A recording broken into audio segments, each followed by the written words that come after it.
of history prior to 1900. It was one country, one language, same clothing, same food, and the same kind of background until the Japanese came in.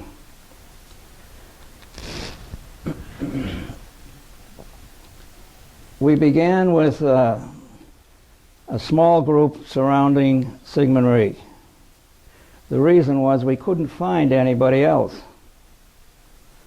Our own government couldn't locate someone else of his strength and power amongst the Koreans.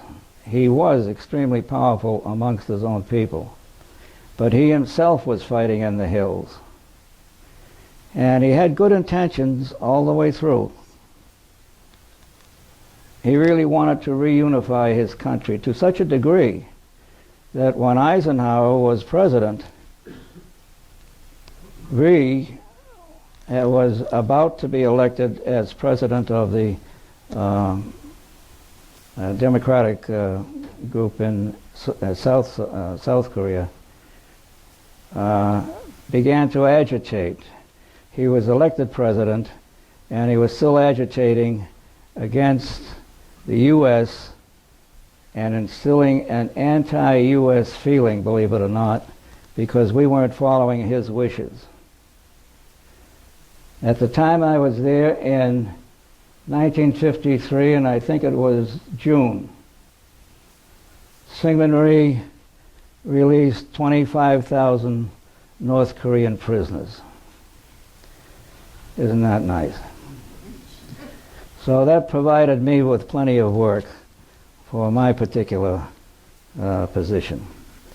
Now, having all of this history and geography in mind, let me now just switch to my own situation. At the end of 1945, sometime in 1945, after the Second World War, huge tent cities arose, black market tent cities in Berlin, Vienna, Frankfurt, Paris, and other capitals, other major cities in Europe. The black market activities initially were being used to sell anything that was loose.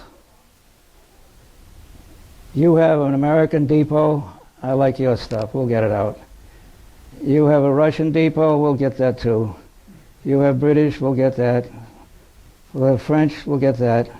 And they all wind up in the black market, being sold as stolen goods. Basically, that's what we're talking about.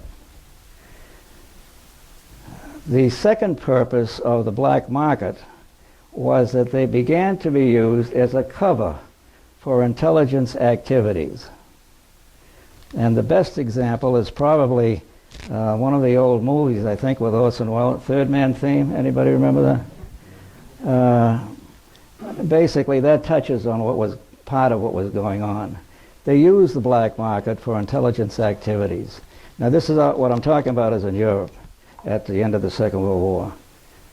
So you have to keep that in mind, because it was that kind of thinking that brought Eisenhower to a conclusion, who was still chief at the time, that there should be something in addition. The reason was, briefly, CIC, which was the intelligence corps, counterintelligence corps, would begin an investigation, which was intelligence, and they'd find out as they went down the line that it was really a criminal matter.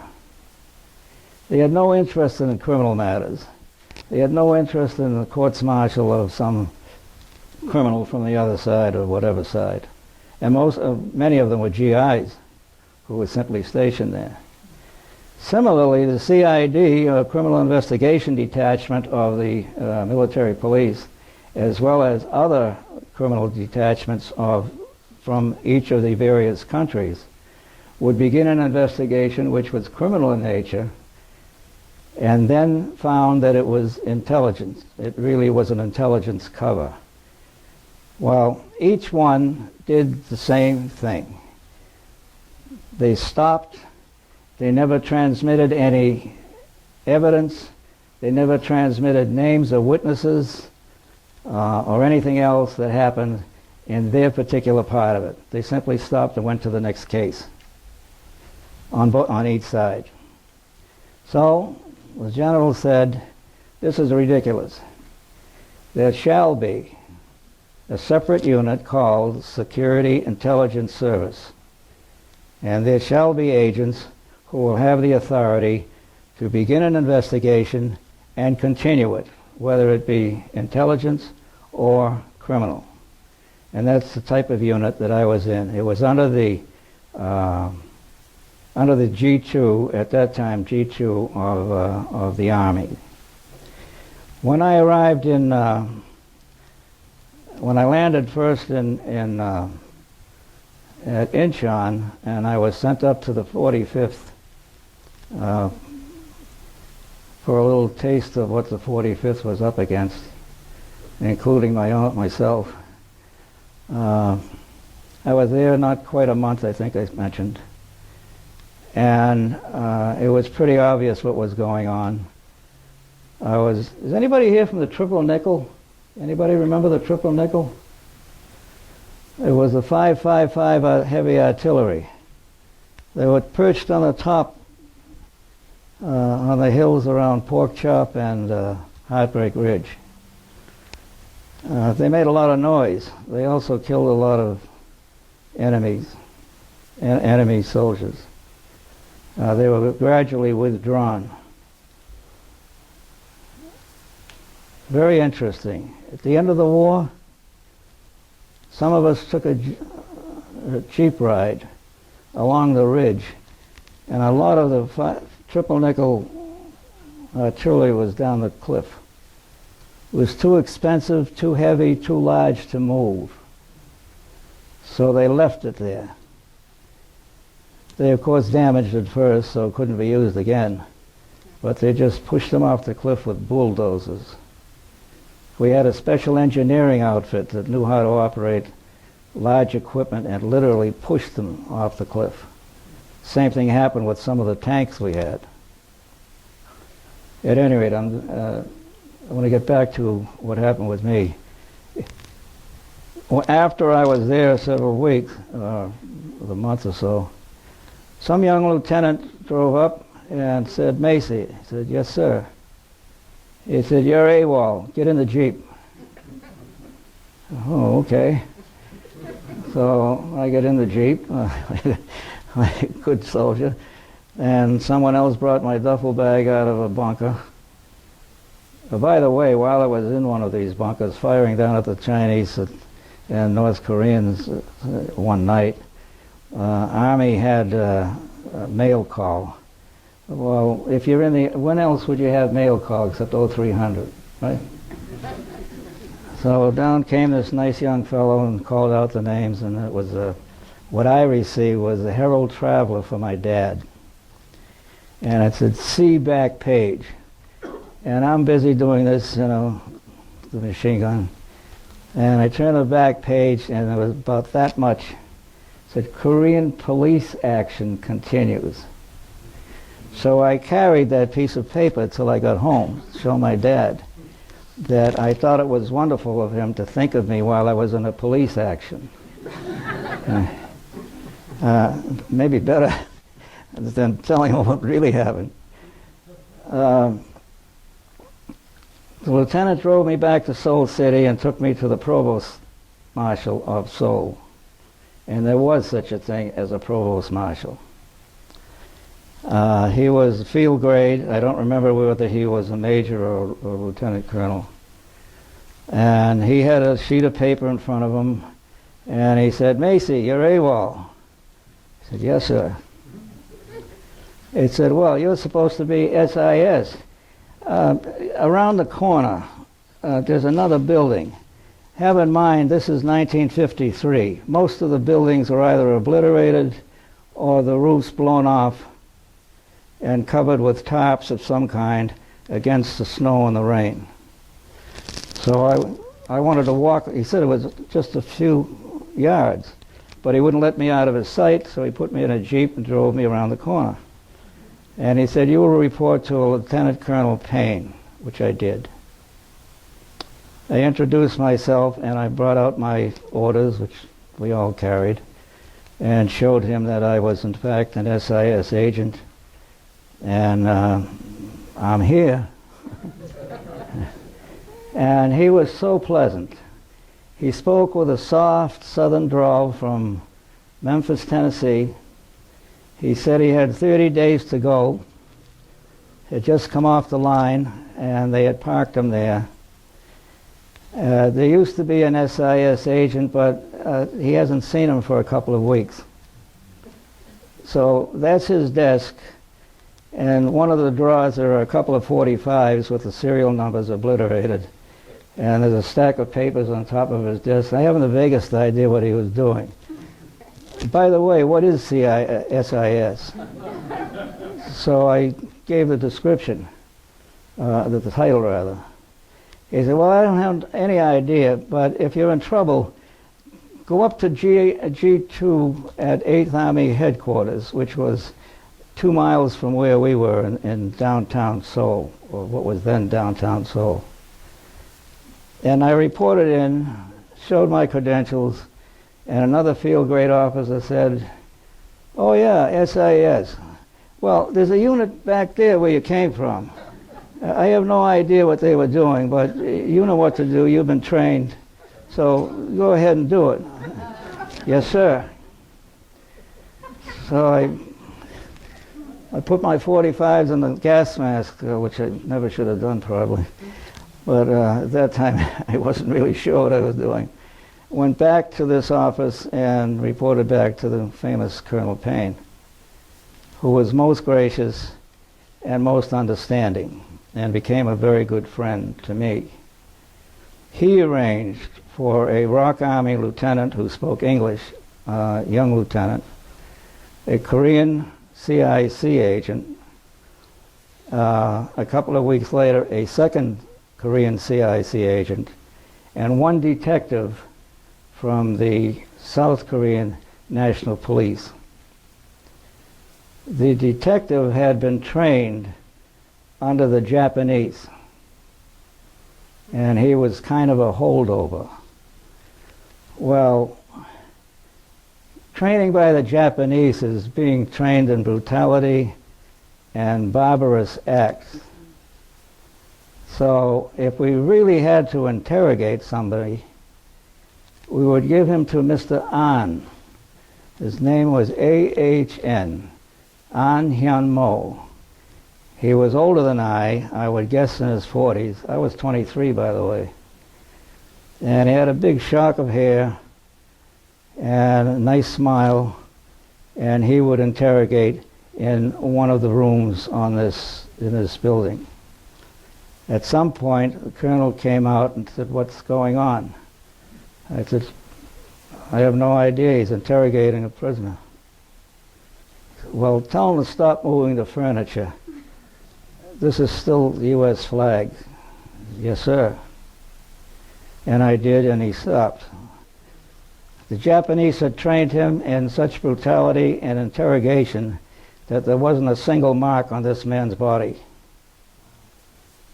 I don't know what was left inside, because he was using judo chops, which we had to go through, we had to train with or through. That was my detective. I took this team, and taking a page from my own training in Japan, which was a building in Camp Drake.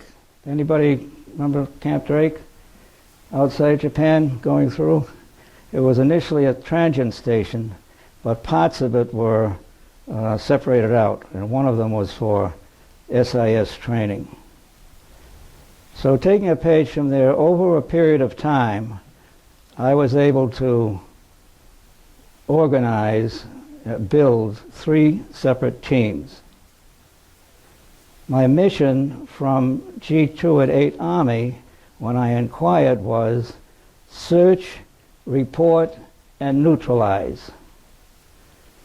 Well, I got the search and neutralize part, but I wasn't quite sure whether I was supposed to report before they were neutralized or after.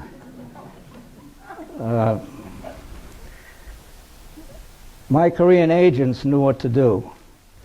If they interrogated and truly believed that this person is a North Korean agent trying to set up some other cell in Seoul City or the area I was assigned, then they would turn him over to the usual practice was to turn him over to South Korean CIC, which they were present in Seoul and very active.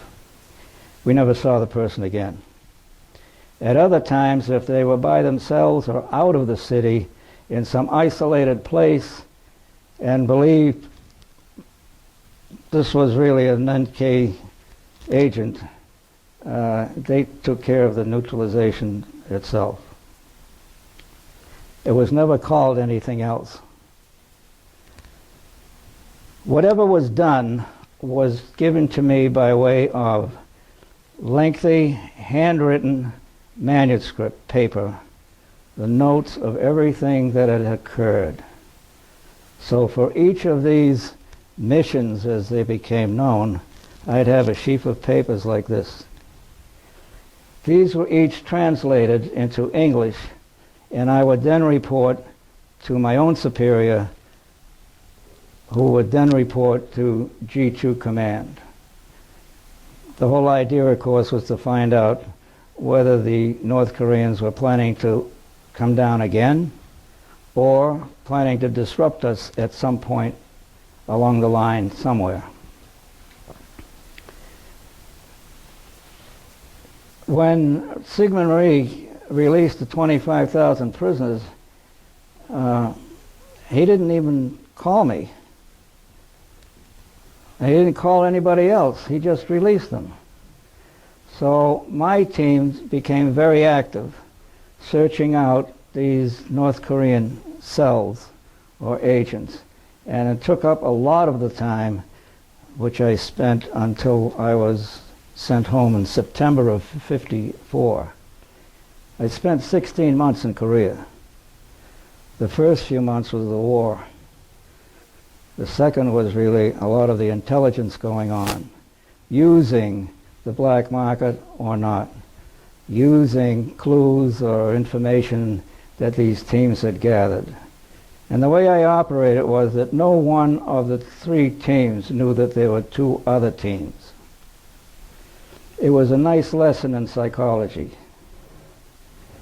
And for a particular mission, if I wanted a particular team, I would inform one man of this three-man team, not the other two. I would tell the other two something else, which had something to do with the initial information. My job was to sift through all the information that came in. And at that time, the rule of G2 at Military Intelligence Headquarters for the 8th Army was, if it was 80% accurate or 80% the same, sounded the same, then I had the authority to report reliable and confirmed. If it was less than 80% and I had to gauge it, or just a little under, maybe 60%, I could put reliable if I believed it, but unconfirmed. And then that began all of the military jargon. Reliable but confirmed, reliable unconfirmed, unreliable confirmed. You go down the list and pick out whatever the lexicon showed. All of it was reported so that our own army, 8th Army, could make a decision on whether to move troops in one direction or another, or do nothing. And there were many times there was no reason for them to do anything because there wasn't anything serious being reported. I think one of the greatest intelligence agents in Seoul at the time I was there was a very happy Brit with a curly mustache, 2 pips, and he operated with 2 Korean agents out of the chosen hotel. He had a typewriter, a radio, and these 2, and a Jeep. He was consistently a day ahead of me, no matter what my teams were doing. He seemed to know it all through his men. And of course, I never met his men, but he introduced me to a wonderful Sunday breakfast at the British compound of bangers and eggs. And I used to love the bangers and eggs, which are sausages. But he said, these are very special. If you have bangers, you don't eat American sausages. He became a good friend and left. And I remained and kept operating with the teams that I had. Now, as for the incidents I had, I must tell you at least of a few of them. I was at Yangu Pass on a mission looking for another North Korean cell. We found a cell, and we did neutralize. My Koreans fired first, and that was the end of it. But I wound up staying in Yangu Pass, which was kind of the gateway. It was off northeasterly of Seoul, about in that area. No, yeah, about that area. Pardon me? You want to show the picture? Yeah, if you have one. Well, the one you gave me. Of Yangu Pass. And Yangu Pass was next to, or leading to, Pork Chop and Bloody Ridge on one side and Heartbreak Ridge on the other side. So it was not a nice place to be, but there certainly was a lot of activity. The time I was there was cold. Most of these places were cold when I was there. Yangu Pass was very interesting because, as I mentioned with Ben, are you here? He was an ASA agent at Weijongbu, which was just short of it. What's ASA? ASA, Army Security Agency, and they were responsible, for, as I recall it, for communications. And they had a small encampment at Yangu Pass. Some of the pictures I have were sent, I was able to obtain from an ASA writing, which included pictures back to his folks. Coming back from Yangu Pass, we had to cross a bridge which led down south toward Chunchan. And it was a typical wooden bridge, looked like a typical wooden bridge crossing a part of the tributary of one of the Inji River. I think that's the Inji River to the right. And there was a woman, elderly woman, standing in the middle. The engineers built it, by the way, so our troops would get across with heavy equipment. It was quite sturdy. There's an elderly Korean woman standing in the middle with many skirts billowing out. And as I drove up to start to cross, I had a team of 4 with me. My Jeep had a mounted 50 caliber, and that's the way we traveled. And one of the Koreans grabbed my arm and pointed, and then pointed to my weapon. So I stopped the Jeep, drew out my weapon, and I'm ready to fire, obviously at this woman. And before I could think about it, all 4 of my team opened fire, and she blew up. We found later remnants of many, many grenades, which were under her skirts. She had been placed there by the North Korean Army, and we never found out whether she was the prisoner or her family was the prisoner. And if she didn't get out there, that's what would happen, and it did. On another mission, coming back from Chuncheon on a different NKV group. The rule in Korea was you could not eat Korean food because it was grown from human waste. So if you were on the road, you had to pull off to either a U.S. flag or Allied flag or a UN flag. And I spotted a U.S. flag. It's probably the only humor that I had at that time. We pulled in, and it was an Italian evac hospital. And believe it or not, I could not communicate in English even with the doctors. And I don't know whether they were deliberately avoiding me or not. We arrived about late afternoon, and it was obvious we were not going to be able to get back to Seoul City in daylight. No one wanted to be on the road at daylight, in nighttime rather, and so at that time in Korea. So we put in it for the evening. And they gave us the old metal tray I remembered from Fort Dix. There were people behind the long tables, and one gave me a huge scoop of pasta, and the next one had a huge scoop of sauce, and they fed my Koreans. We went to sleep eventually in some tent, and then left early in the morning, came back.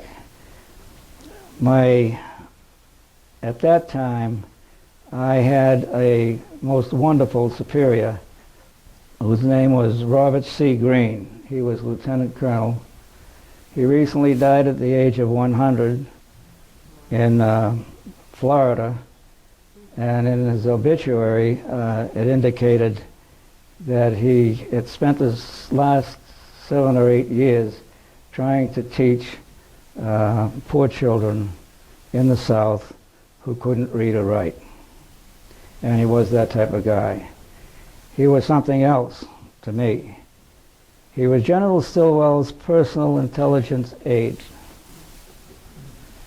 He was extremely bright. If he would look around, he would never forget a face or a name. And that's why he was where he was. And at some point after the Second World War, he was transferred to Seoul City, to 8th Army Command, rather. He came from Dover, New Hampshire. So when I came back, he said, "Where were you?" Well, I got caught, so we put in at this Italian hospital. But I have to tell you, most extraordinary experience I had. One of the best Italian restaurants in the middle of nowhere in Korea. You really ought to take a trip up there. He said, "Macey, sit down." And it actually happened. There was another time when he was with us. He wanted to go on a mission with one of my teams. And we went out one night on investigation that there were certain number of NK, North Korean agents in an area within the city. Koreans told me to stop the Jeep. We got out, and they started to go single file down an alley. And they had their weapons ready. They signaled me to take mine out, which I did. The colonel was behind me, and he flipped up his holster, and he turned around to me and he said, "I'll take the lead from here. I know this area." And it was the first time I realized that he really did know that area and had been assigned there, God knows how long ago, on some mission from Burma, and was in Korea at the order of General Stilwell. We had a short firefight around the corner. We all fired. There were 3 bodies left. I don't recall whether the colonel actually fired first or not. I wouldn't be surprised if he did. And we got back in the Jeep, and he said, "Interesting country, isn't it?" A lot of things happened that were so far removed from your normal reality, like being right here, that it was almost bizarre. and some of it, one, was extremely eerie. The colonel was driving the Jeep, and I was sitting next to him. We were late getting back to Seoul from another mission, and he saw a U.S. flag, and we drove in. It turned out to be one of the saddest experiences I've ever had. It turned out to be a graves registration detail. It was a small company of men, but as we drove in through the gate, we could see eight or nine large freight trucks filled with body bags, our bodies.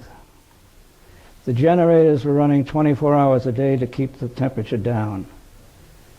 The freight trucks were going to be led away from the mountain down to Busan to pick up a ship and hopefully be buried at home. At the time we got there, they were getting it ready, getting all of these trucks ready, but some of the rear of the trucks were open, and it was pretty obvious that they were the body bags. We sat down to dinner with the commander, who was a young captain,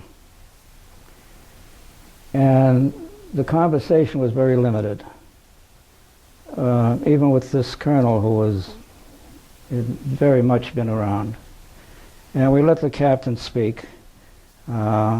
He said he had the highest rate of suicide in his unit.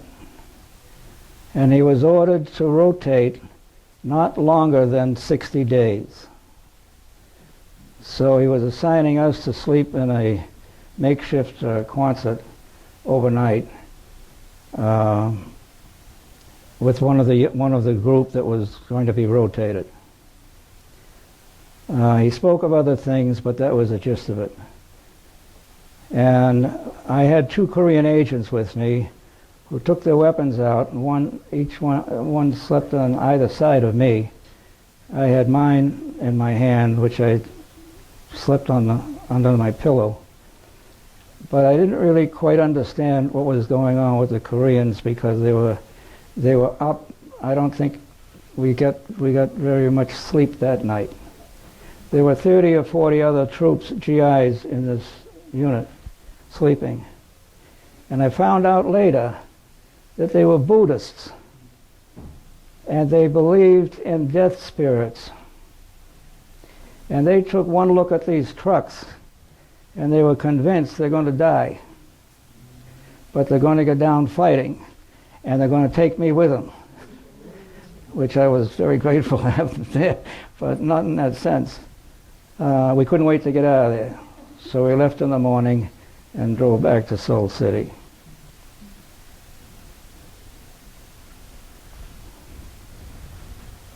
Just give me half a moment.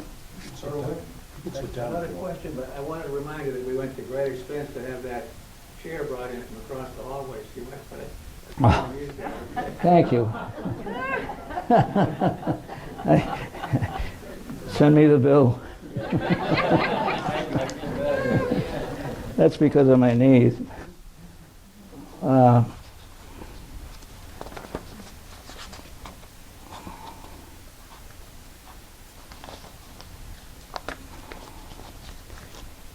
Getting back to the word forgotten, we began to forget almost as soon as we were out of Korea as a fighting unit in 1954. And the media began using the terms limited war and forgotten. But again, I would urge you to keep in mind it was the Koreans who started using that word. The title that I have is really a combination of the ideologies of both. We were very busy in the mid-50s rebuilding from World War II and carrying on with our own lives. So no one wanted to think about Korea. And today very few people even want to be reminded unless they have a family or they're part of a family that had someone who was there and remembers some of the stories.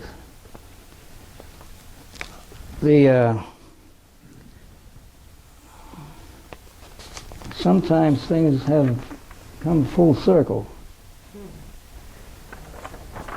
The Koreans didn't like us because we weren't giving them, under Syngman Rhee, we weren't giving them enough supplies and aid, they thought.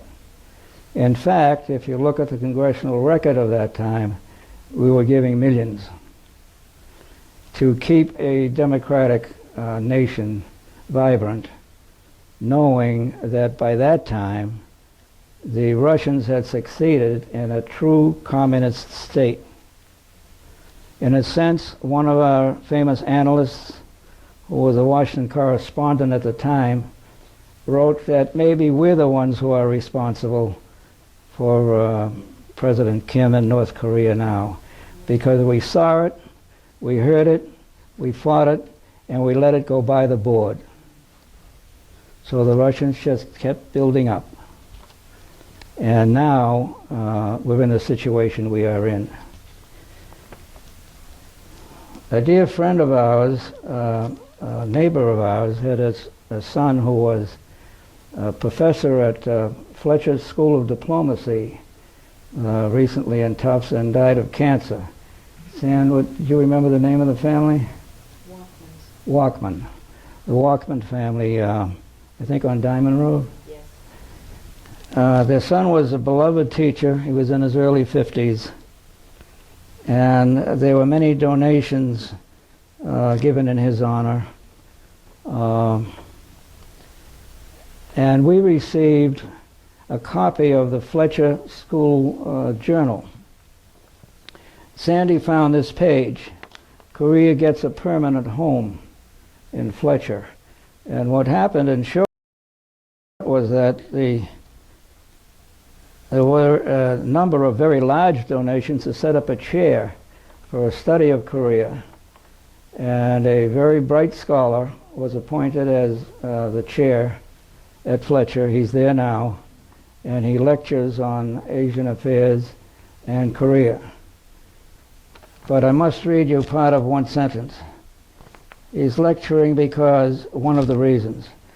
Korea still clings to the idea that the United States has a long history of betraying the Korean nation.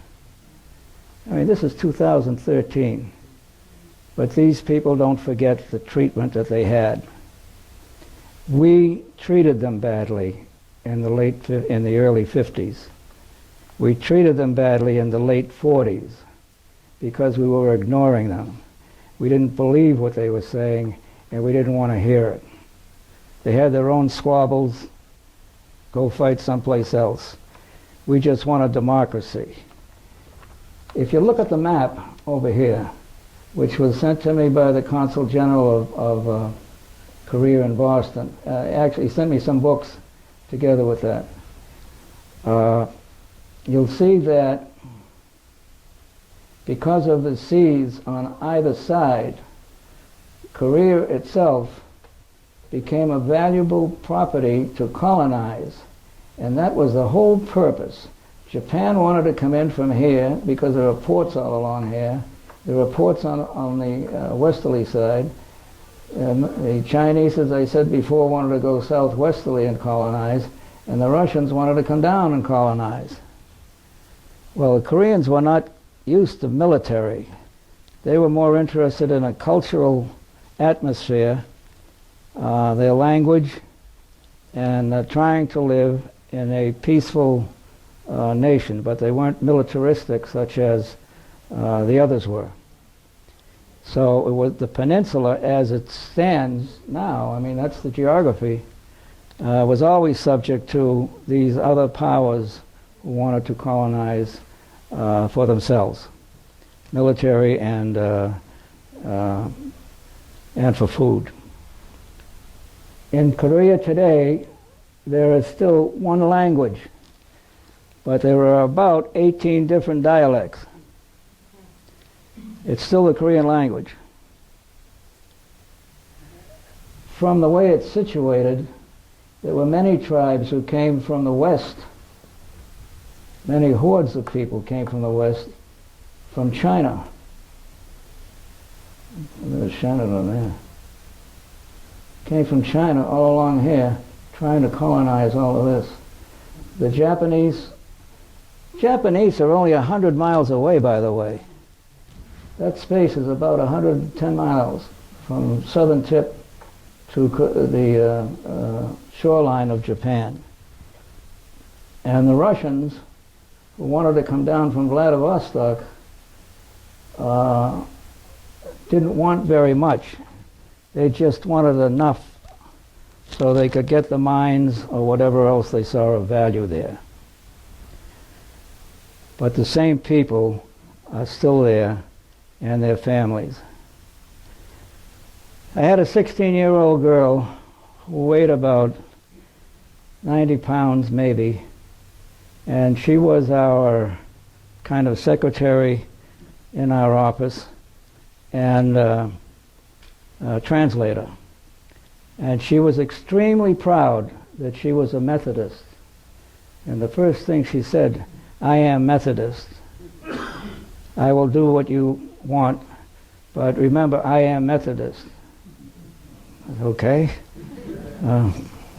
That's nice to know. I didn't ask religion when we hired her. She was taking a course at, well, no, she was a university student at Ewha University, which is still there in Seoul City, EWHA. It's now the Ewha Women's University of Seoul. And she was very proud of the fact that her parents were Methodists. And she kept using the word for the religion, and it took time for it to sink in that what she was really saying was, they're not Buddhists. They don't believe in that, and they are not Confucianism in its later stages. They don't believe in that. They believe in the Methodist form of a Christian religion, and were very proud of it. I found later that there were a number of Koreans in the city. You find this more in the city than outside. Outside the city, most of them either didn't care or didn't follow anything, or really were Buddhists from their ancestry. I wrote to my sisters. I had 3 sisters who unfortunately predeceased me. About 2 months before Christmas one year, or that year, and asked them to send some clothing, buy some clothing. This was her size, this was what she looked like, and I described her, and they sent boxes of clothing for her. So the boxes came in through the usual, what do we, APO 301? Is my mentor. Pat knows more. And the boxes came in time for Christmas. So there was a stack of them, because they had sent, I don't know, 5 or 6, I guess. And there was no way she could walk through. We didn't know where she lived, by the way, because she never said. But there was no way she could walk through the streets carrying these bundles. So I said to one of my Korean agents, tell her that we will drive her in our Jeep, my Jeep, to her home, and not to worry about trying to get home by herself. And he did, and she burst into tears. And she kept it up, so we were getting a little bit concerned. Why? And I asked him to take her into the interrogation room and talk with her and find out what is troubling her. He came back in a very short time, and he said that she was very much afraid of a United States military vehicle coming to her home and her seated in it with her packages, because her parents would think that she was a person of ill repute. And, you know, we heard all these things, but it's hard to absorb it on the moment. And I remember saying to my Korean agent, "You stay with her. We're going in the Jeep, and so are the packages. And you better get another couple of our brethren with you, who are Korean, of course." So 4 of us piled in with her, and we drove to where she directed in her own language where to go. And they walked her up the steps of what looked like another bombed out building, but actually it was quite pretty as we drove away. There was no roof, but there were ramshackle pieces of wood and old Quonset pieces tacked on for the walls. The door opened, and an elderly gentleman saw her standing there with my Korean agent. They didn't wear a uniform, by the way. But they saw me sitting in the Jeep. I don't know whether it was her father or grandfather or somebody else. It just threw up his hands like that. And it was so pitiful. So we delivered her with the packages, and we thought we had done a nice thing. And eventually they'll sort it out. Christmas was coming, and if they're Methodist, they will understand Christmas. She didn't report for 2 days. And then she came in and sheepishly said that she was so excited about the presents. Her mother and father had dictated a long letter of thanks in Korean, and she wanted to translate it and have it typed so I could send it home to my sisters. And she was there when I left. I never found out what happened with her after that. But knowing her spirit, she probably did finish EY University and did something useful. We had an orphanage near us, about 1.5 miles or 2. And there were a number of units where we were, each donating toys and clothing, mostly clothing, to the kids in the orphanage. And one day we were told that one of the orphans disappeared. He was about 5 or 6 years old. He was a handsome little boy, and everybody missed him, and no one knew what happened. So maybe 3 or 4 days later there was a fire, and we had a fire brigade near our encampment. And there he was, sitting on top of the fire truck between 2 firemen who were GIs, and he's waving and laughing. He was having the time of his life. Made us feel good. So we didn't worry about him anymore. I had a houseboy who was 9.5, and he used to walk by everybody else's bicycle. So we decided to get him a bicycle for Christmas. I probably broke my own laws by sending my men into the black market and telling them to get the brightest, shiniest red bike they could find, and don't pay much money for it.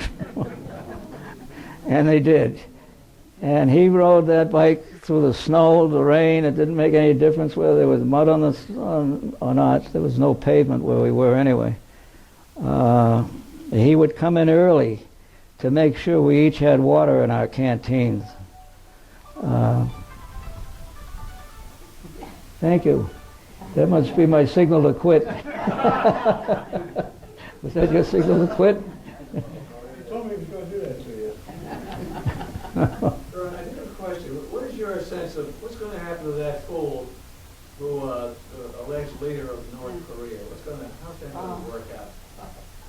You might not even know, but it's boss. You have to call Dean Acheson. He's a genius. I think that all that has happened is that a leader was propped up by a group of generals, and eventually there'll be another group of generals who will question what the first group said. And I think he will be in a very difficult position not to follow what the generals say. because he needs his troops to hold on to anything. He doesn't have a real background of anything else. So it's not quite the same as Sigmund Rhee, who was really a political leader in 1920s and was trying to reunify his country. This one's there just by default. He may have his own quirks and believe in all these crazy things he's trying to threaten us with, but we'll never know whether he is or he is not. But the generals will know when they're told to move a unit. And there hasn't been, if you read some more of the history, there was, not to my knowledge, a Chinese general who didn't know what he was doing, or a North Korean general who didn't know what he was doing. The one who knew less was the South Korean army, was the 7th Capital. 7th Capital Division, which was on the right, on the east, I'm sorry. They were on east of the line. For any GI online, I think one of the scariest things you can experience is having a unit bug out. And you get up in the morning and there's no one there. That was the 7th Capital. And it took a long time before they were allowed to go back online. But they became afraid and left. In the middle of the night, left the hill. I had 1st Marines to my left, a British brigade to my left. There were 2 other army units, I don't remember the numbers. To my right, where the 7th Capital was supposed to have been, was blank. That's scary, because you're not covered. You're not covered on the hill. Eventually, they moved a small detachment up from the 7th Division, which was in 2nd Reserve. We had 2 reserves in Korea. The 7th was in 1st Reserve, and the 3rd was in 1st Reserve, and the 7th was in 2nd Reserve, which meant simply that they were a reserve unit to be pushed up forward on the line if needed. What was unsaid was that they might as well have been 38 miles away instead of the 38th parallel, because reserve was mountains and hills in between.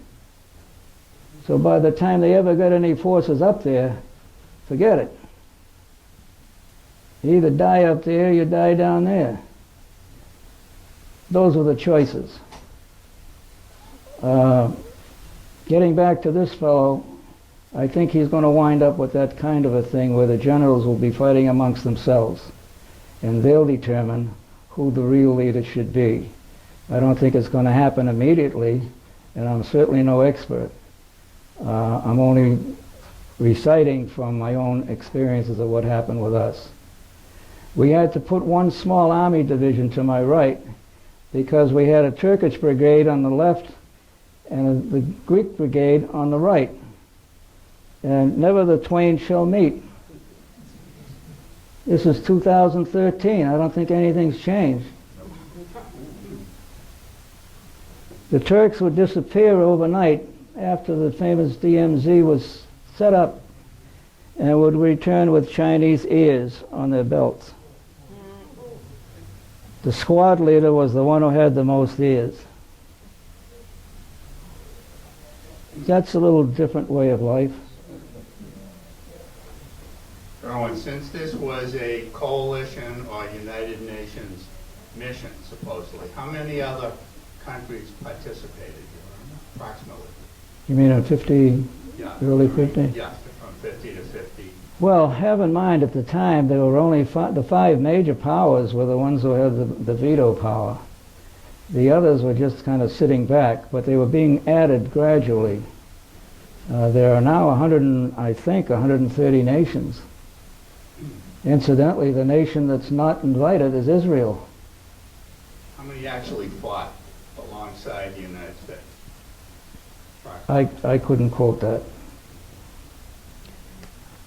I know the number of casualties we all suffered, but I don't remember the number of troops. The 8th Army was at full strength when I was there, or becoming full strength. It had been shattered under MacArthur because of the Long March and the reservoir where we lost so many due to the climate. But after that period, it began to change. And I would guess that as many as we had, it always looked to us to be worse on the other side. But they didn't care. We're the ones who cared. We cared for each man that was there. Yes, sir. Sam, a question from a very bright young high school student. Hi. Hi. I have a question. So, what's your opinion on President Truman firing MacArthur during the Korean War? Like, what was your opinion then, and like years later, what's your opinion now? I think that the president did what he had to do as president. He had so many other problems in the rest of the world. And as I mentioned earlier, Korea was really a nuisance to us. We were there because that's where the Japanese were when the war ended. Our Second World War ended. And there were Japanese there, so our total purpose was get them out and send them back. We didn't set up Japanese prison camps. We sent them back home. Many of them remained, by the way.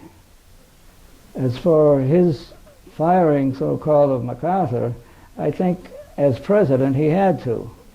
But if you read any military service book, they will all agree that what MacArthur did was absolutely spectacular.